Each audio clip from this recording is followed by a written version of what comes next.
David W. Daniels, thank you for joining me in the trenches. Nice to be here. Before we chat about what I want to chat about, what is your background? First of all, I'm a Christian.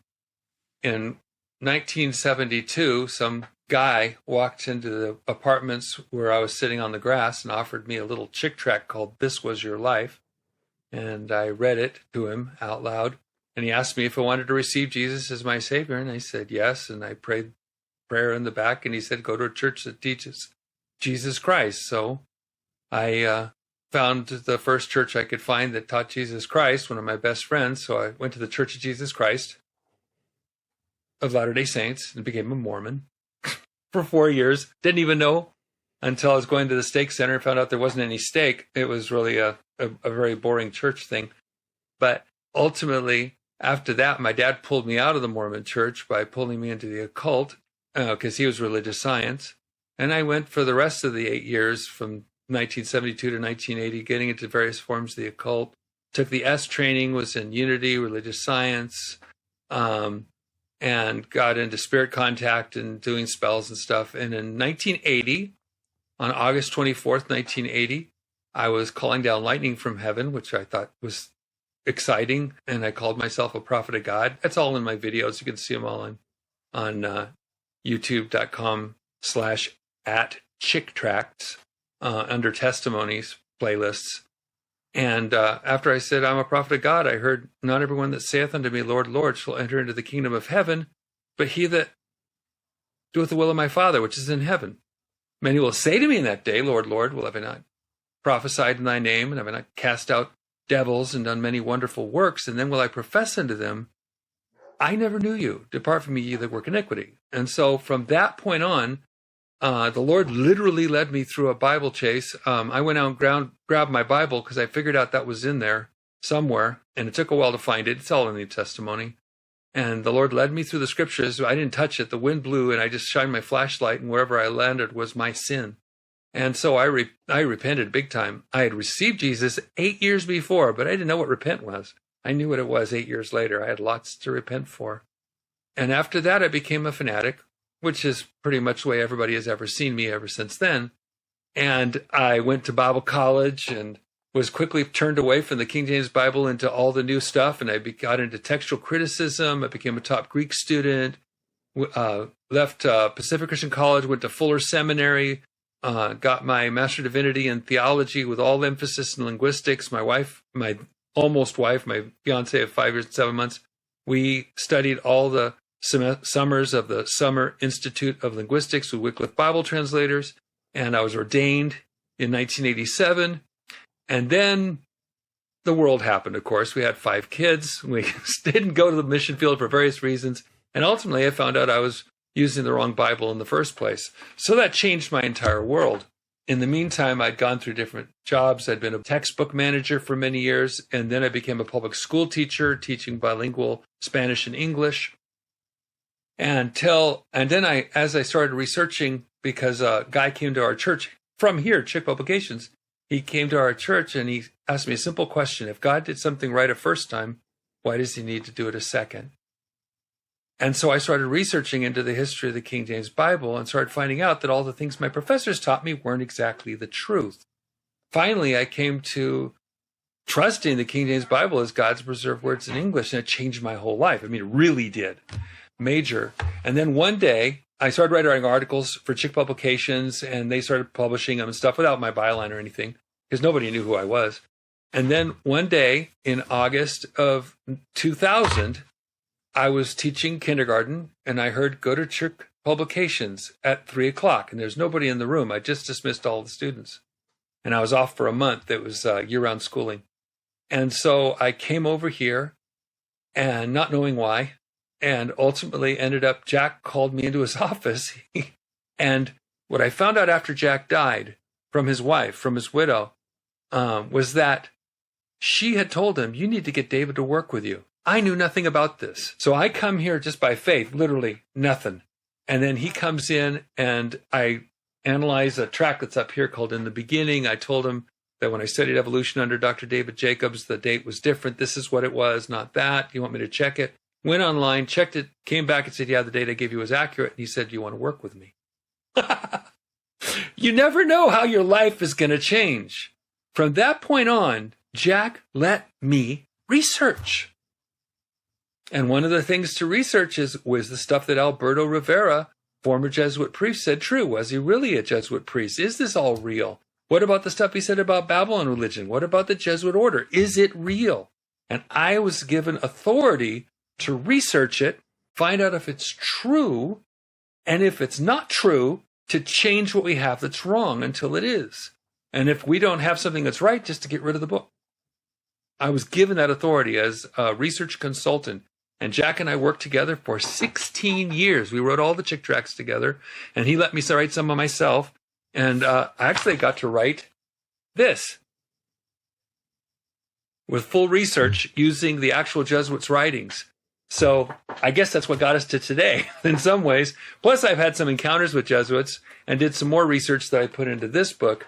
That's why they changed the Bible, one world Bible for one world religion. All that came together to, I'm a kid in a candy store here. I get to write stories, which I always wanted to do and always loved doing. I get to, now that Jack's gone to heaven since 2016, now I'm doing them. And since Fred passed away 2 years ago, now I'm drawing the tracks too.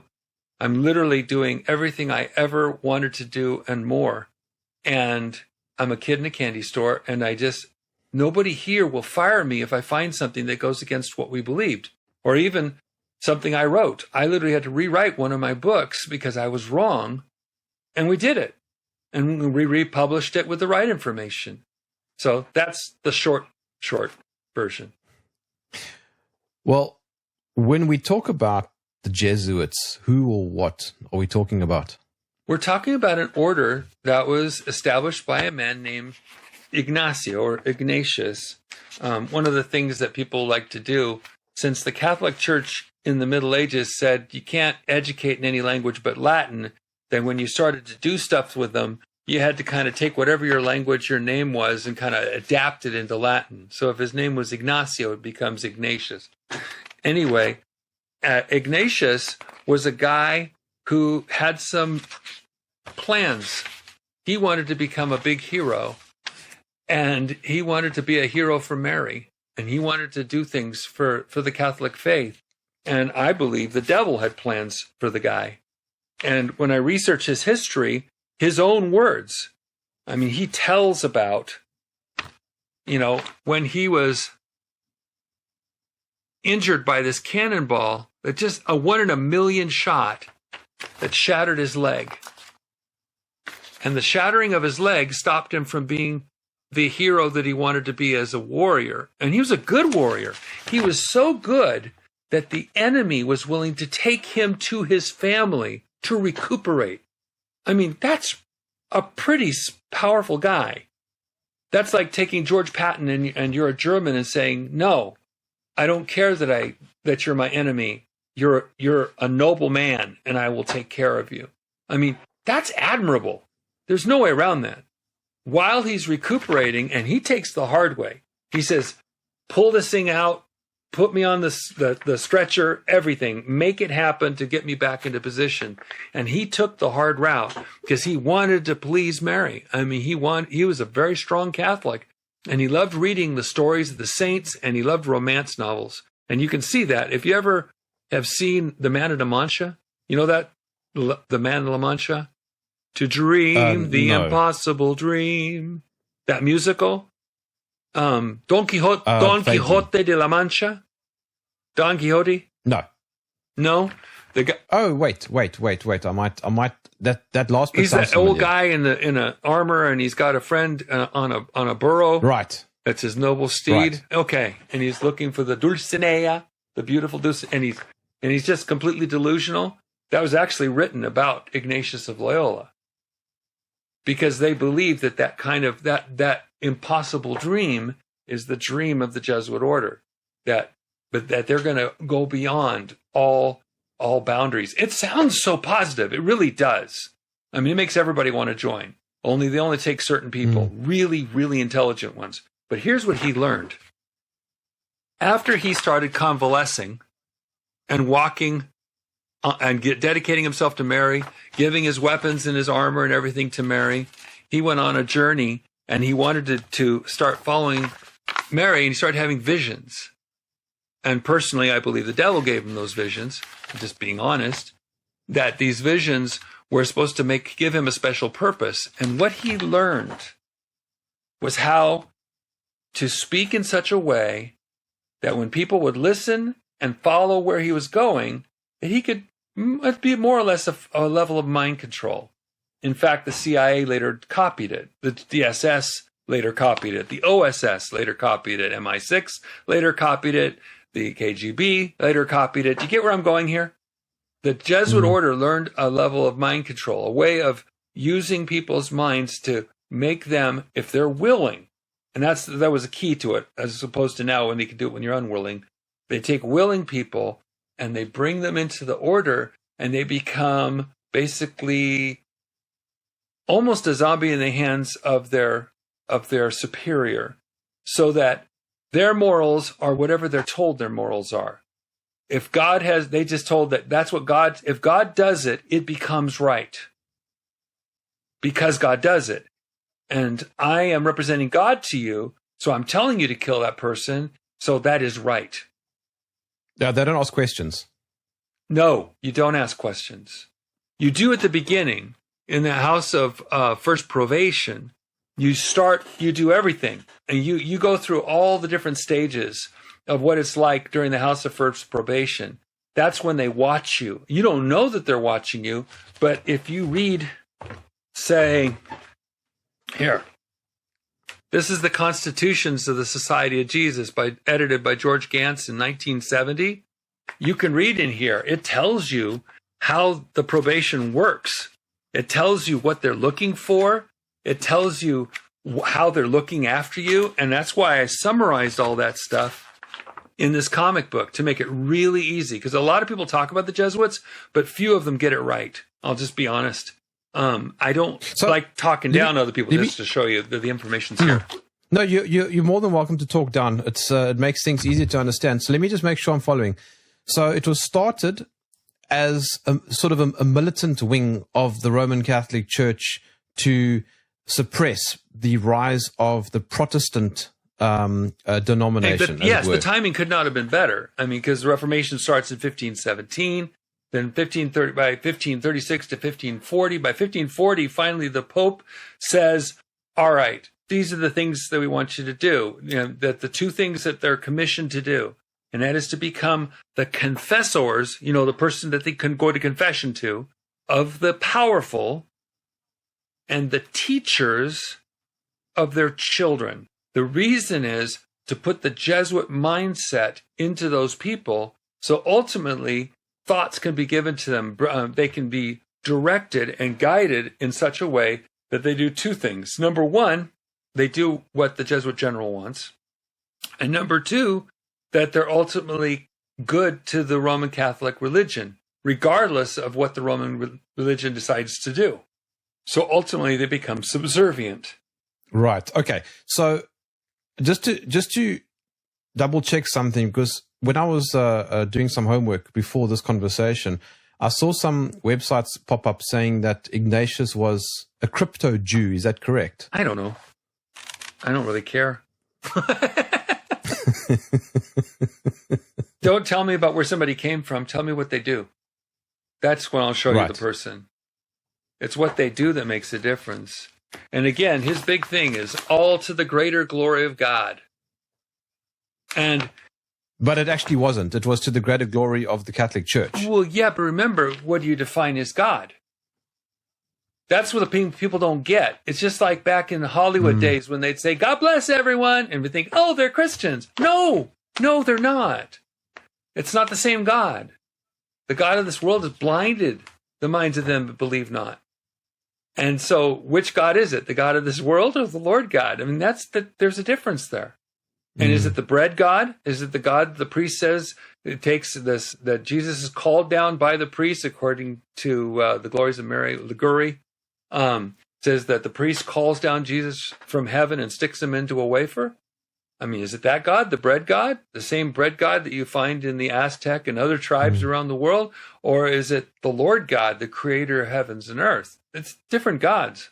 Would you say that their initial purpose was good, noble? If what you believe was right, then making people serve the right would be a noble purpose. And like I said, they can get people who are generally moral, but are willing to set everything aside for the sake of the judgment of the superior. When Jack was burying his daughter over at the cemetery, there was a guy who had gone through the first year of his Jesuit training. And at the end of the year, it was a full class at the beginning. It was down to just a few at the end. And then at that few, after they passed through all the testing and everything at the end, they said, are you willing to literally abandon everything you believe and think for the sake of the Jesuit order? And he was not. So he left. And he actually told Jack this. This was really awesome because he got to read the comics and everything. But he was not. But he said there were two guys. They were, and only they went to the next year. So the Jesuit order is very, very rarefied air. The further up you go. Yeah, so it started as a wing of the Roman Catholic Church. Militant did it grow to become militant wing? And did it become too powerful? Did it? I mean, is it? I mean, they believe they control the Pope. I mean, I don't know how powerful you want to be. Nothing really happens without them already knowing. And they did this before computers. As I talked about in that series I did on the Jesuits, I'm still doing it. I just kind of busy writing tracts and finishing books and things like that. But as far as the works of the Jesuits, they have a great purpose.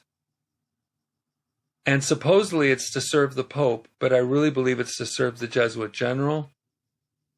I almost think the Antichrist or the beast at the end that the Revelation is talking about the Jesuit general, and that the false prophet would be the white pope rather than the black pope. The black pope. It's a thought, and it's a very interesting, intriguing idea.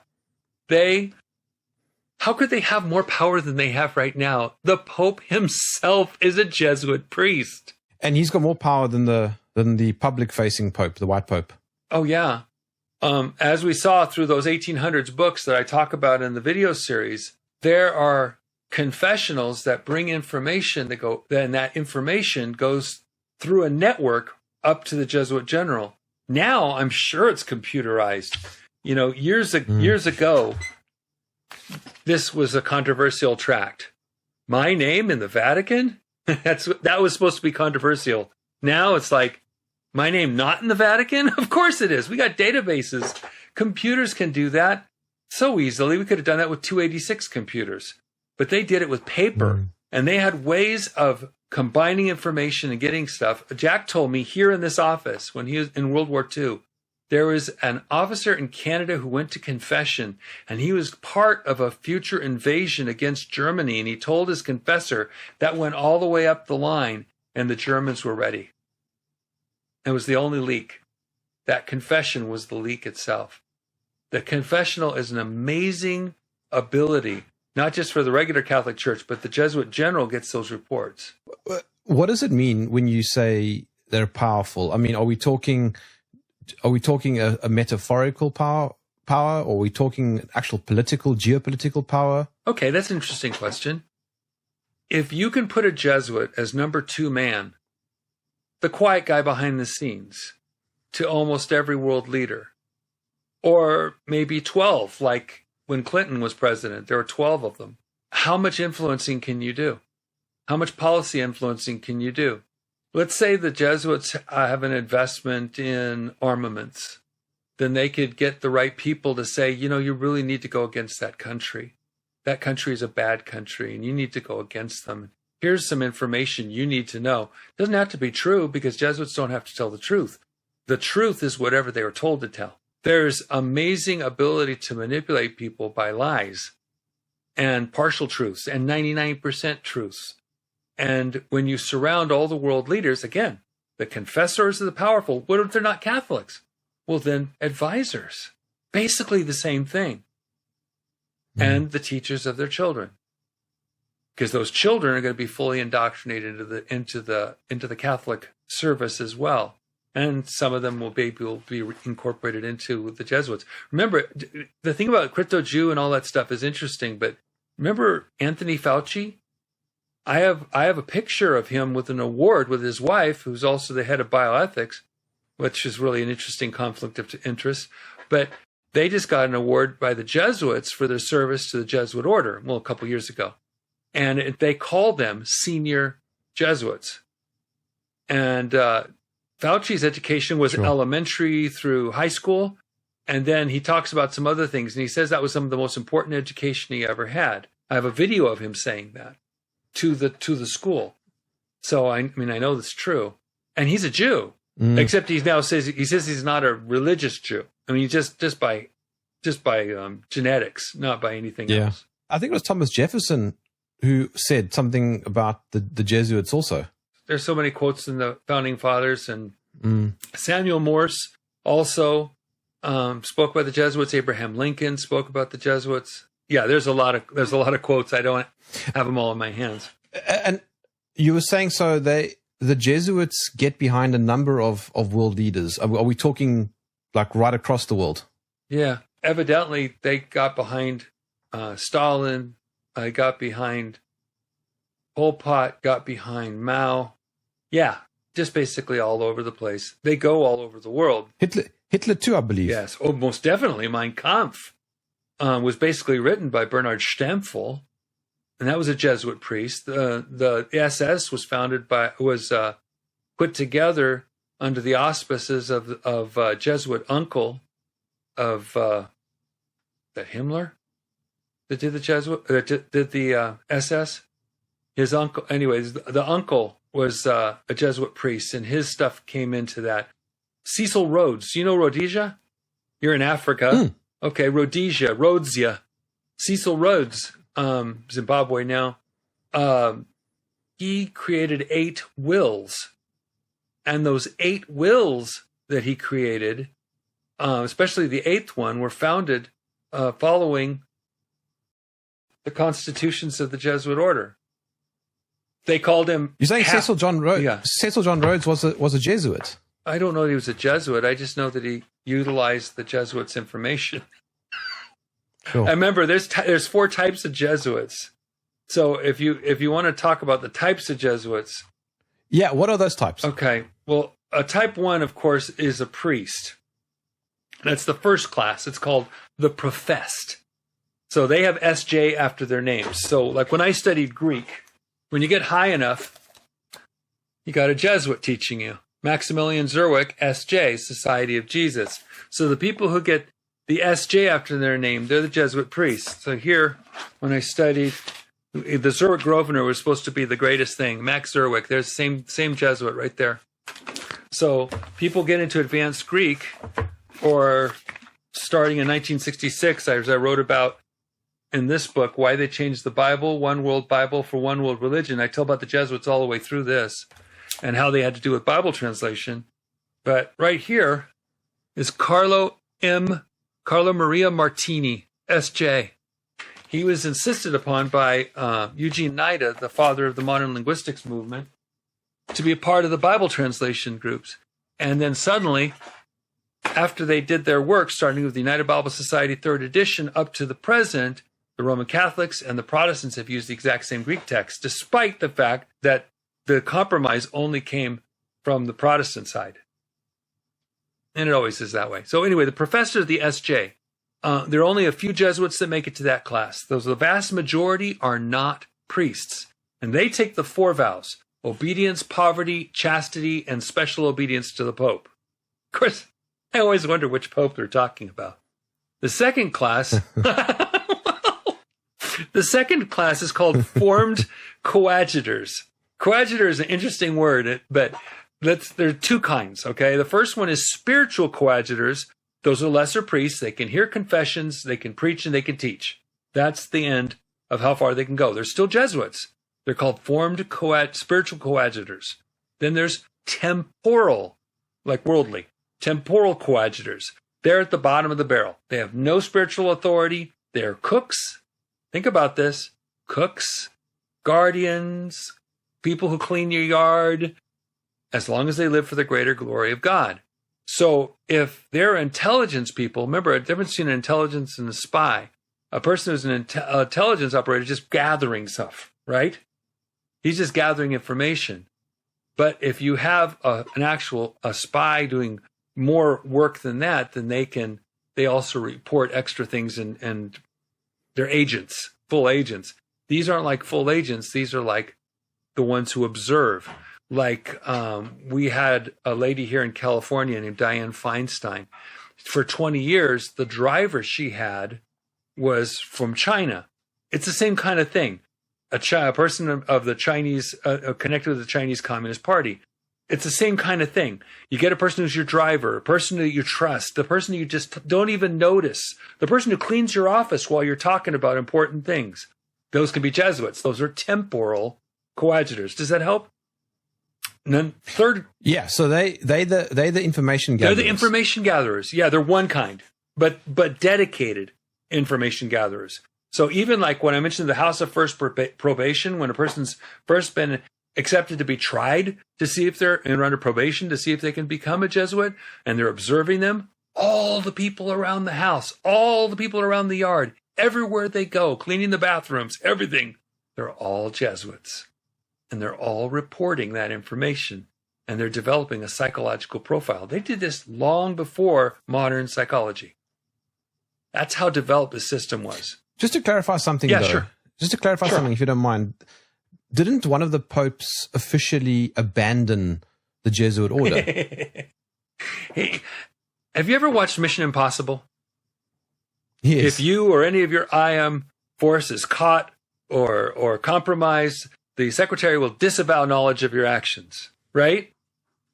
Well, there is a couple of things where they dissolved the Impossible Mission Force. A couple of movies they had that with Tom Cruise and stuff. All that really happened is they made the statement that they were going to disperse their stuff to the four winds and let other orders take over their stuff, and they no longer have an official status.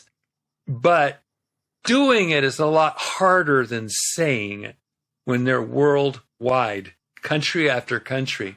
And it never fully got done. And of course, anybody at that moment, 1773, ever think about a name like Adam Weishaupt, the guy who came to America and founded the American Illuminati? He was a Jesuit priest. Let's say he was a former. No, he wasn't. He was simply a disavowed one. He was still a Jesuit priest. He was still doing his job. He was still establishing the literati, those people like the alpha, beta, gamma, delta, whatever, all those different letter groups, literati. And then using Masonic order and stuff, the G for the Church of the Jesu, they are using these orders and stuff to make a useful set of idiots for the Jesuit order. Useful idiot, that's a communist term, KGB, when a person is able to be utilized without themselves knowing that they're being utilized by an enemy. Okay, so I got the second class. Ready for the third class? Yep. The third class is called Approved Scholastics. This is a student who promises to put his whole future and lay it at the feet of his superior.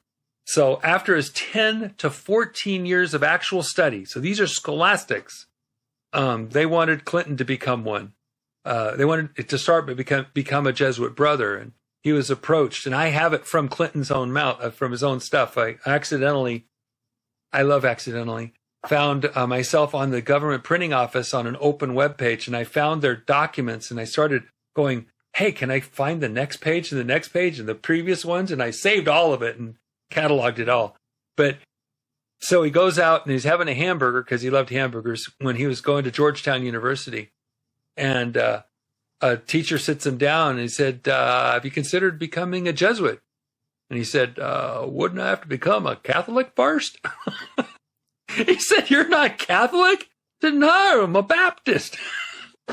Because he displayed all the Jesuitical tendencies that they were looking for, that they wanted him to become that. And he himself said in his own speeches when he came to Georgetown, which I also downloaded, how much he appreciated the Jesuit education, and how many Jesuits were there at the White House with him, and how many were working in media and all around him and stuff. So he's very at home with all the Jesuits.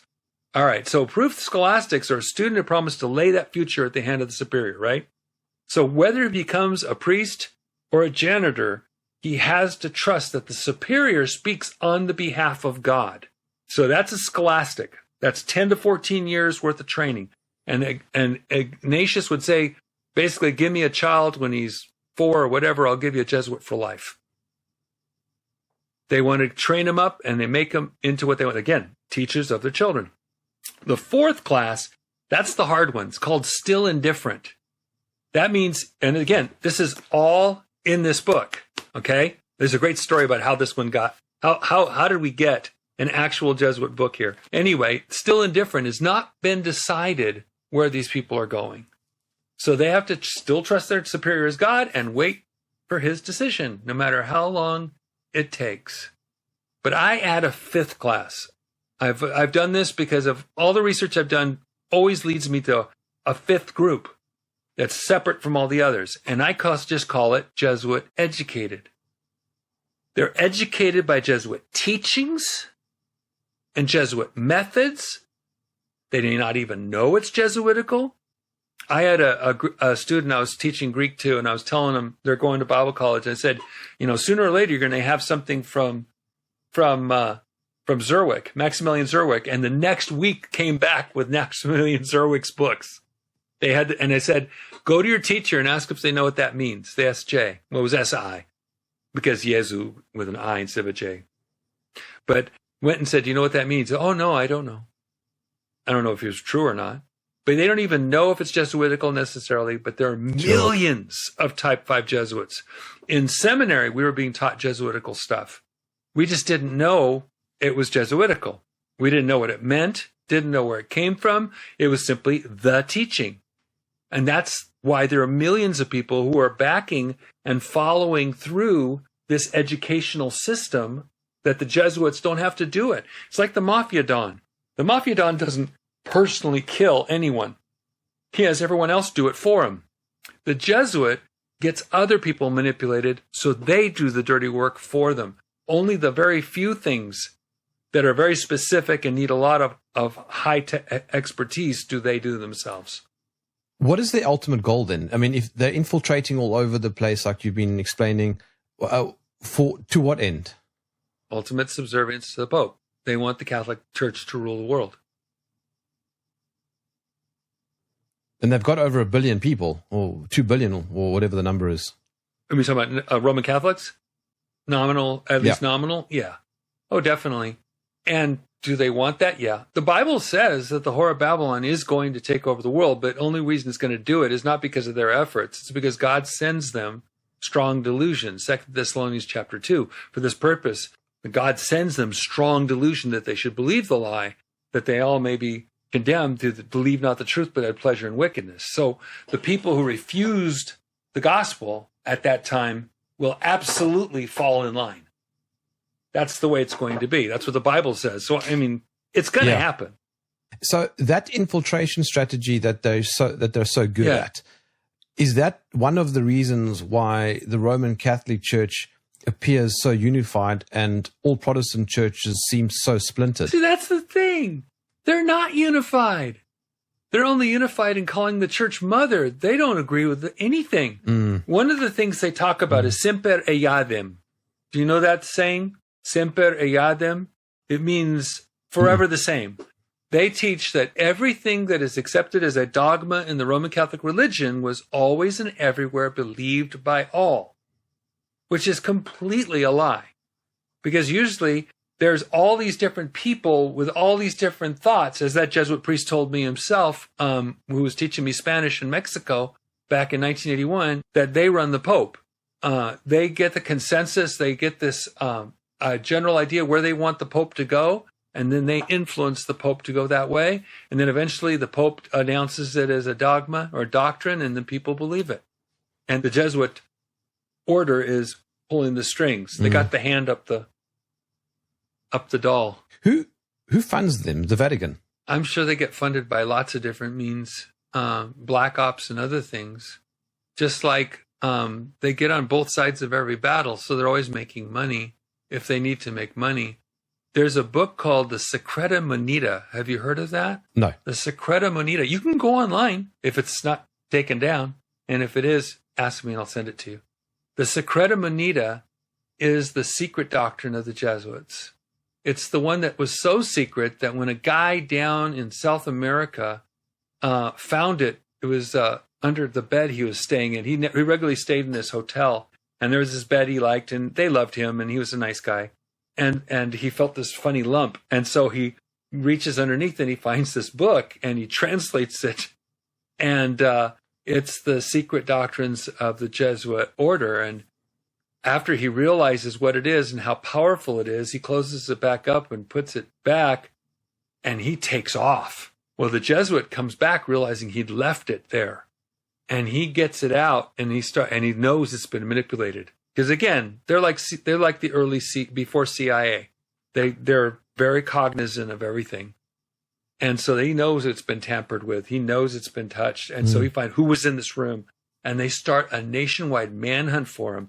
The irony of ironies is the guy who discovered it was a Mason and used his Masonic Brotherhood to get all the way back to San Francisco and get them to publish it. So you can find it. You can find it online. But yeah, it's the Secreta Moneta. And you can find it in Latin on one side and on English on the other. It's wonderful. And you learn about how the money, a Jesuit can tell you to your face and not be lying, but that his monastery doesn't have any money and he has no control over any kind of money in his monastery. It's true. All the money they make, they send to other monasteries. And the other monasteries send to them, so that everything is so crisscrossed that no one can say they know each other. They have plausible deniability. But they use rich widows and rich people, especially widows, they love those, and flatter them. And they minimize their sins as their confessors until finally they get their money and they get their property on their death. That's where a lot of money comes from. If you spend any time online looking up Jesuits, you find a lot of articles that bring Jews into the same conversation. I apologize for bringing it up again, but I just want to make sure I've got some sort of understanding. If you think about how people always talk about Talmudic Jews and Karl Marx and cultural Marxism and how it's infiltrating the West, what is the relationship between the Jesuits and the Jews? That's an interesting question. What's really interesting is the history of the Jewish people. God chose them. And he blesses them that bless the people and curses the ones that curses people. But there are two different groups of people. There are people who actually have some kind of aim toward God, and there's ones that are very, very, very, very anti-God. And they're both brilliant. I don't know how it happened. I don't know why almost all the Nobel Prize winners are people of Jewish descent. I don't understand all that. Maybe God did that as a thing. I don't know. They're brilliant. So it's like the little girl with a little curl in the middle of her forehead. When she's good, she's very, very good. And when she was bad, she was horrid. I asked Jack about the whole thing about Jews and Hollywood. Jack Chick, founder of Chick Publications. And from his experience, and he told me from everything he knew, he said, it looks like Jews run Hollywood. It really does. But they're under the Catholics. It's only a ruse. It looks like it, and they use, there's the Catholic occultism, there's the Kabbalah, there's the OTO, the Ordo Templi Orientis that really runs Hollywood. There's that kind of stuff, but ultimately it's still under the Catholic Church. Despite all that, it's almost the Jews that do bad things are like a subset under the whore of Babylon. So the Jesuits use Jews as a punching bag. Well, yeah. Well, just like the devil has no better pleasure than taking the chosen people of God, the people that God personally picked out of all the people on the earth and pervert them as much as he possibly can. Same way with the Baptists who preserve the Bible.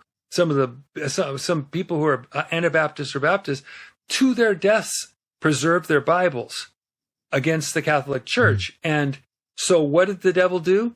He picked a Baptist, Eugene Nida, and he became the pivot point for modern Bible societies and modern Bible translations, just to stick it to it.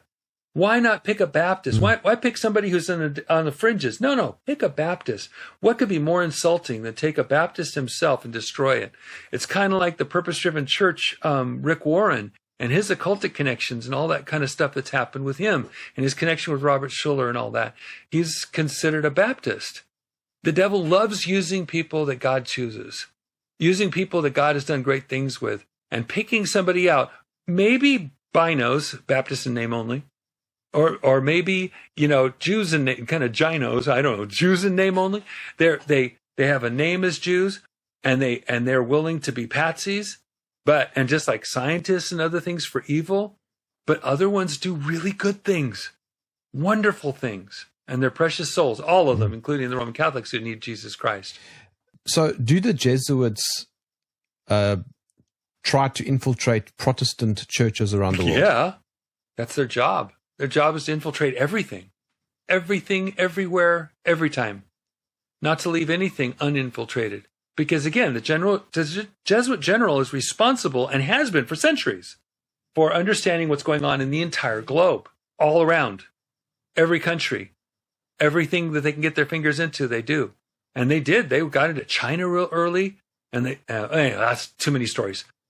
But the bottom line is, infiltrating Protestants is the easiest thing, because all you have to do is, throw out a few words and have a few recommendations and go to church. You could be quietly re-educated whatever way you want to, but then come into a Protestant or Baptist church and then say the words like they say them, do the things like they do them. But inside, they have something called the Doctrine of Reserve. Do you know that doctrine? The Doctrine of Reserve goes all the way back to Alexandria, Egypt. It goes all the way back to Origen and Clement before him, Clement of Alexandria. The Doctrine of Mental Reserve is where you say the truth, but you withhold. You hold in reserve the actual complete truth. So if somebody says, I did not break through that window and rob that house, what they held in reserve is they went through the front door. They broke the window when they left. Get it? That's the doctrine of reserve. And so they use the doctrine of reserve so they can make confessions, but inside they're saying, to the greater glory of God, I make this confession, but I don't really believe it in my heart. And so they believe that because they're serving the greater glory of God, they can make all those confessions. They work their way up. They go through Bible college. They become ministers. They become pastors. They become radio evangelists. They become whatever. They get married. And sometimes, and they get women that also can be recruited into this. And they marry these pastors, and they marry these people, marry Protestants who are up and coming, who actually have a real future going for them, and destroy them from within. I think that the political term to what you were referring is limited hangout. Okay. Yeah, there's a lot of limited hangouts. I mean, if you get out Gury's Doctrine of the Jesuits, there was a printing made of Gury's Doctrines of the Jesuits. Great book. Translated from the Latin by Paul Bert, member of the Chamber of Deputies, the professor of the Faculty of Sciences. It was really cool. And we got it in English here. And the beginning of this tells about what you're about to read. And it tells you about what kind of a person a Jesuit really is. Like it says, but the most interesting fact that is brought out in this part of our study is the deep scorn that the Jesuit has for women.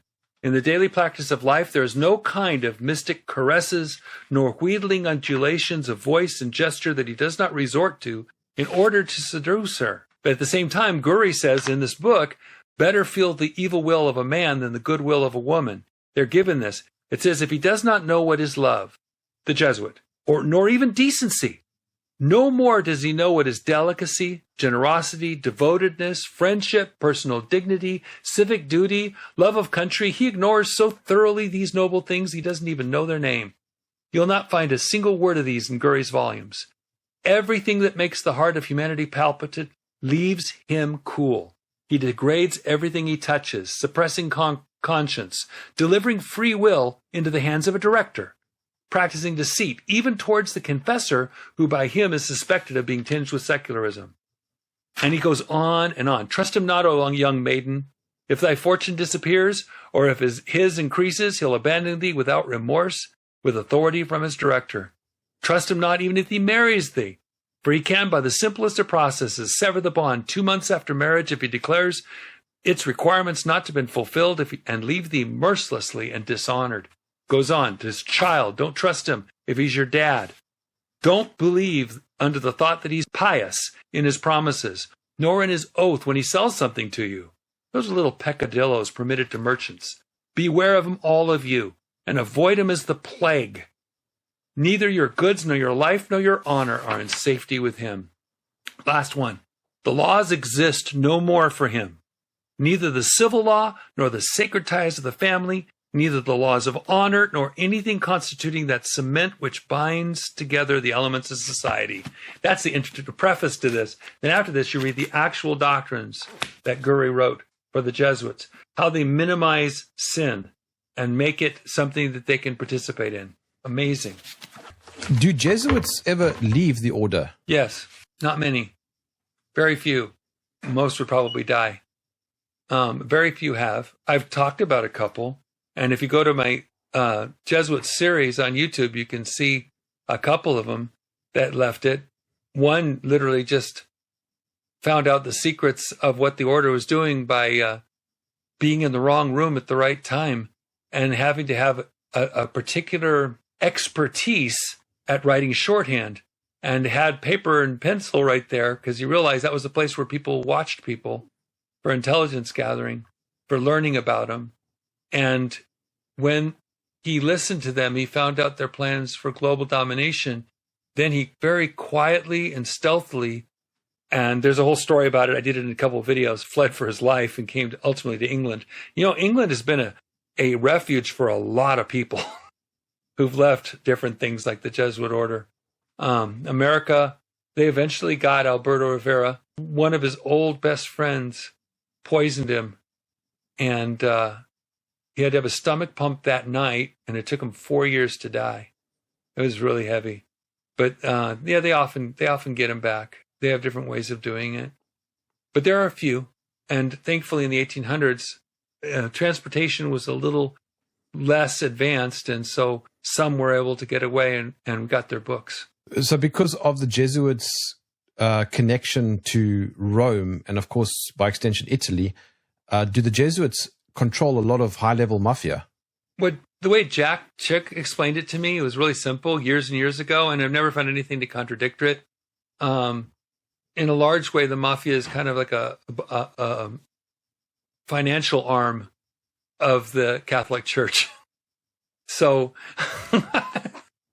they can get, here's Giacinto Achilli. This is a great book. This guy learned stuff from a Jesuit. There are other people who've gotten into the order a little bit, and others have talked about it. And I have them in those videos. I hope you listen to them, watch them. I asked you earlier about the Jesuits' relationship with the Jews. What is the Jesuits' relationship with Islam? That's an interesting question. The Catholic Church's in connection with Islam. I've talked about. Well, actually, I edited a book by Muhammad al-Ghazali called "Christ, Muhammad, and I added 492 footnotes to it, and I followed it up, and I got a book over there called "Oh Muhammad" by Martin Lings. He's a guy beloved by Muslims, but he also shows the connection of the Catholics that were feeding him information early on, when at the beginning of the development of the religion. He was being fed. He was being fed by a Jew. There was a Jew that was there that was giving him information. He had, I don't know if it was a slave or I don't know the relationship exactly. And then Guaraqua, Nestorians would not call themselves Catholics, but I'd still call them, daughters of the whore, as they call it in the Bible. the daughters of the whore ultimately serve the interests of the Catholic Church, or the whore of Babylon, or Satan. Satan has his different manifestations. Have you ever read the book This Present Darkness by Frank Peretti? I've okay, seen there's it. a scene where he says, look at we're standing in the backyard here, and there's some fences. And he says, look at this hole there. See that hole there? There's a gopher hole right there. Look over there. There's gopher holes on that property. And there's gopher holes over on that property over there. And he said, do you suppose that is all different gophers? I said, of course not. It's the same gopher. It's a network that goes underneath. What you see on the top is a bunch of fences. But what's underneath knows no fences. The Jesuit order knows no fences. It works underneath everywhere. If the Jesuit order has so much influence at high levels around the world, is it safe to say, therefore, that the Jesuits pull a lot of strings in terms of very, very big decision-making globally? I don't think any big decisions are made without them. I can't find any evidence. I tried. I was finding a New York governor got in trouble, and the vice person, whatever, came up and was taking the role, and it was a Jesuit priest. I was like, wow. It was back in 2005. It was like, I'm going, Jack, I can't go and not find Jesuits everywhere. I keep on looking, and I keep on finding. There they are. There's another one. There's another one. And those are the known Jesuits. And we're talking about millions, because I went to the Jesuit universities and downloaded their own public relations. I downloaded what they said they do. I read their own documents. And so all this study I've been doing has been with their writings, not with my own. I've not read any Christian writings about it. I just read the Jesuit writings. And they themselves say, we're everywhere. We're ubiquitous. We're so far everywhere getting information and causing the stuff because it's all for the greater glory of God. I mean, what could be better? If they're behind wars, what sort of wars are we talking about? But I would say two things, though. I mean, ultimately, wars are from the bankers, so I figured the Jesuits would have to influence the bankers, because the bankers start wars. I mean, there's a great book called The Creature from Jekyll Island. Yes, I've got it behind me. Yeah. I can't find anything that contradicts that either. Again, that's the way I go. I'll keep on researching, and I'll go a direction. Say, this is the way the evidence is pointing, and if I find some good or better evidence that goes against it, then I will take the next opinion. But I haven't found anything to contradict that. So that does seem to be the case. So I would guess that they would be in the influence of the people who are the bankers, which means that they're probably in the highest echelons of whatever in the world. And they don't care who it is. You know, it's just like Rothschild once said, and I don't even know if he was really a Jew or not. And there's a lot of questions in my mind I don't have answers to. I don't know yet. I mean, maybe in a few years we'll find out. But he said, I care not, I'm not getting exact quote, but pretty close. I care not who runs the country. I only care who controls the money. Because that's what runs everything. The money makes the world go around. The idea is that they work that monetary exchange. And don't forget, at the very end of time, there will be a single monetary exchange where you cannot buy or sell unless you have a mark on your right hand or your forehead. And boy, digital ID. Boy, that doesn't sound at all familiar, does it? All the things that people said and for centuries, they spiritualized out about the Bible are becoming literally true. In Daniel chapter 12, it says, many shall go to and fro, transportation, and knowledge shall increase. Information. Transportation, information. And that's the age we're in now. And so I'm finding as we progress, the more the very strange things in the Bible become absolutely literal. In the 1800s, in Morals and Dogma, that's Pike's book for the Masons. He talked about the Baphomet, which he stole from Eliphas Levi, the Satanist, in the 1800s, and translated from French into English. I prove that in my book, Should a Christian Be a Mason? That a thought could go, from around the world, and words could go around the world. And that was considered to be the power of the Baphomet, the power of Christ, Satan, Holy Spirit. They put them all together as one, just this force.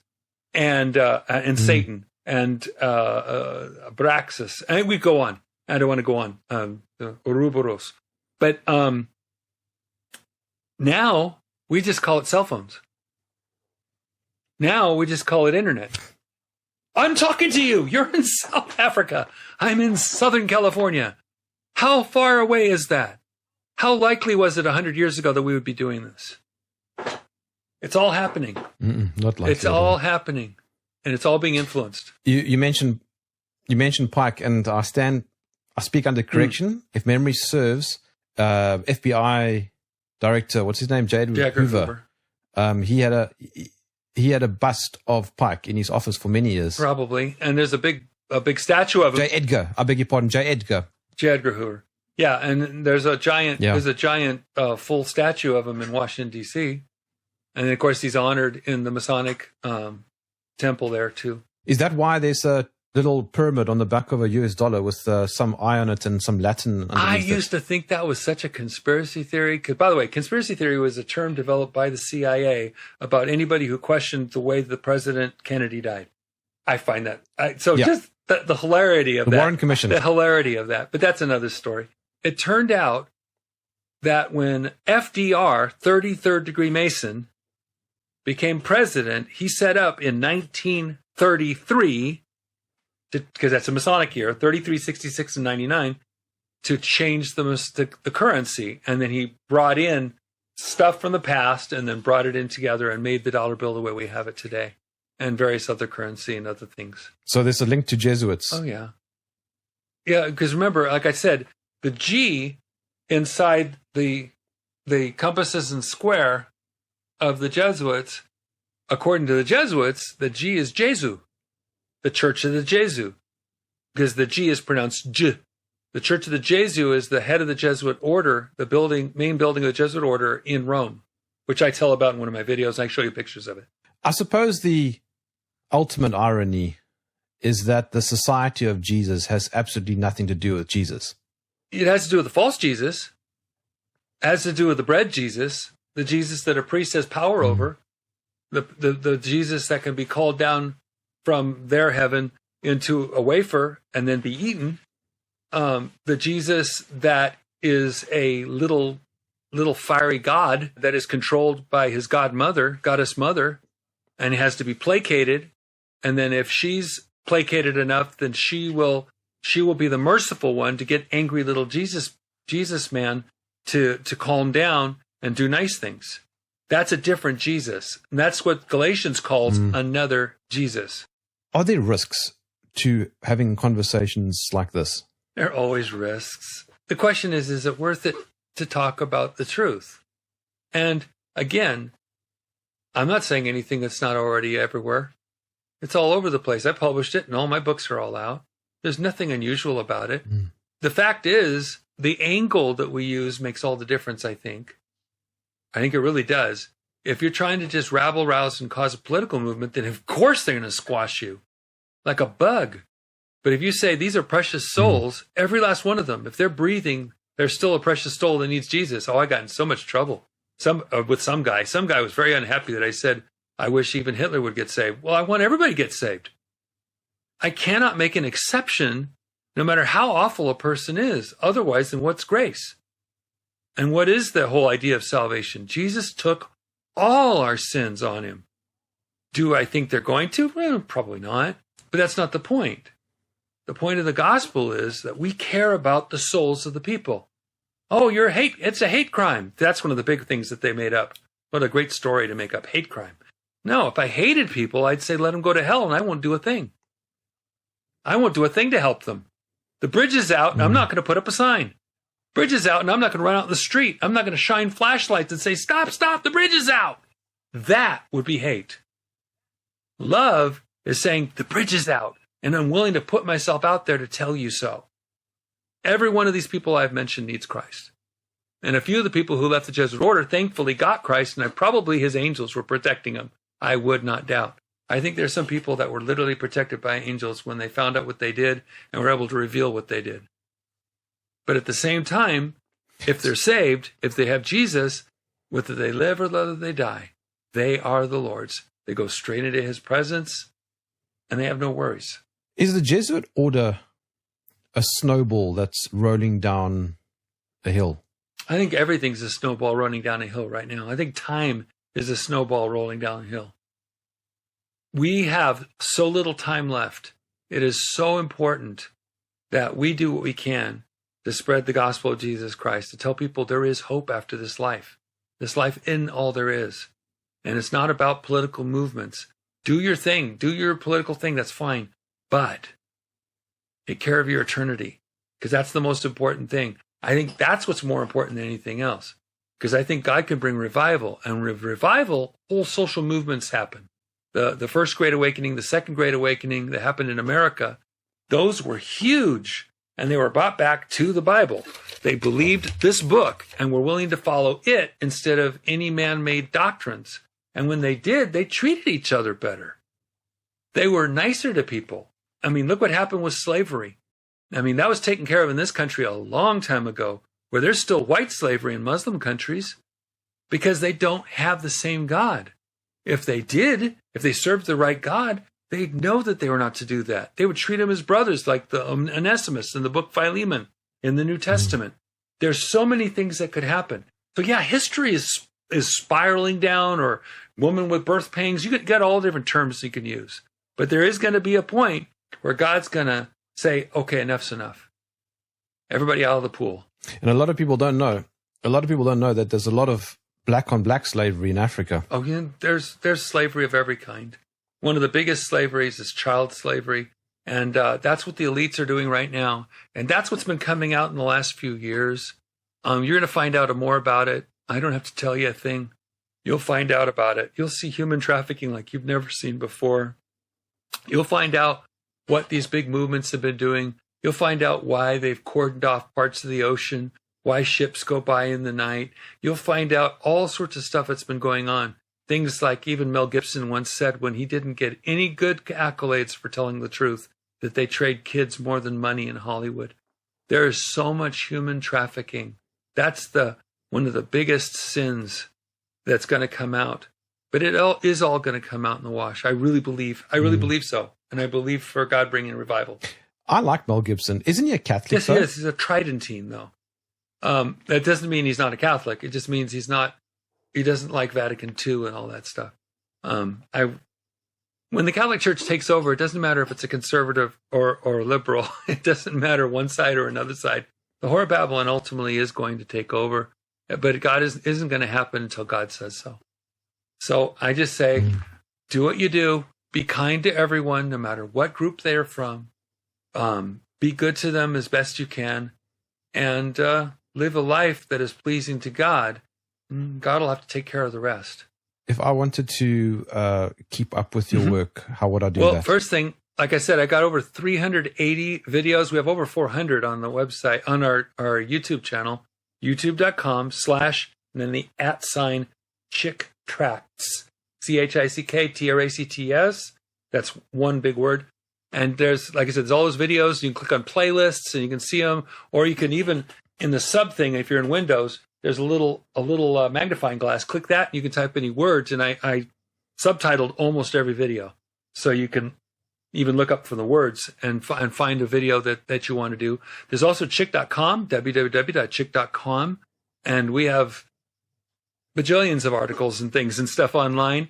And if you want my page at chick.com, it's chick.com/Bible. It also leads you to the 17 books I've written, and it has a link to the YouTube page and other things. Then you can go on to chick.com and get the newsletter as it comes out. We have it online. You could read it online. You could read past ones online, Battle Cry. All that's available. David W. Daniels, thank you for joining me in the trenches. You're welcome. Thank you for asking me. It's been a very interesting day. If you enjoyed this podcast, please visit supportjerm.com.